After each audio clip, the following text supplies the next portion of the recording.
ও দিদিমণি, ও দিদিমণি, আমার একটা কাজ করে দাও। আমি? খুব বিপদে পড়েছি, আমার একটা কাজ করে দাও। কি কাজ? ফোনে আছে, দেখো কি বলছে শোনো। ঠিক আছে দিন। এই নাও। হ্যালো। ও আচ্ছা, ঠিক আছে। ওনার ব্যাংকের থেকে আপনার কাছে টাকাটা ট্রান্সফার করে দিতে হবে। আচ্ছা ঠিক আছে, আমি ওনাকে জিজ্ঞাসা করছি। এই ফোনে কোনো অনলাইনের অ্যাপ আছে টাকা পাঠানোর জন্য? হ্যাঁ, ও কি? আমি জানি না তো। উনি তো ব্যাংক অ্যাকাউন্ট থেকে টাকা পাঠিয়ে দিতে বললো। তা দিয়া হবে না? হবে মানে না জানলে তো একটু অসুবিধা হবে পাঠাতে। একটু করে দাও দিদিমণি। কই ঠিক আছে, ব্যাংকের বইটা দিন দেখি।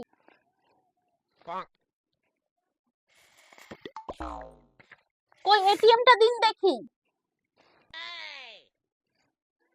এই নিন, এখানে এটিএম পিনটা দিন। না না দিদিমণি, তুমিই টিপে দাও। আমি কোথায় ভুলভাল টিপে দেবো? তুমিই টিপে দাও। বেশ বলুন। হ্যাঁ হ্যাঁ হ্যাঁ, 0 4 3। এই নিন, হয়ে গেছে। বাপরে, বাসালা দিদিমণি।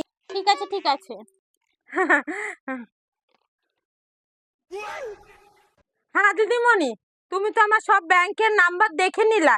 তুমি আবার আমার টাকা কটা তুলে নিবা না তো? কি? তুমি তো আমার এটিএম এর পিন গুলো সব জানিয়ে নিলা। তুমি যদি আমার টাকা কটা তুলি লাও। তাহলে আপনি আমাকে কাজটা করে দিতে বললেন কেন? আমিই তো বললাম আপনি এটিএম পিনটা দিন। আপনিই তো বললেন কোথায় ভুলভাল হয়ে যাবে, তুমি টিপে দাও। ওটা তো আমি অসুবিধার মধ্যে ছিলাম বলে টিপতে বললাম। হ্যাঁ, সেটাতে আমি কি করব? আমি কি জোর করে আপনার কাজটা করে দিতে গিয়েছিলাম? এই দেখো, সব জানিয়ে গেল। তখন যদি আমার টাকা কটা সব তুলি নাই তখন কি হবে? আরে আজব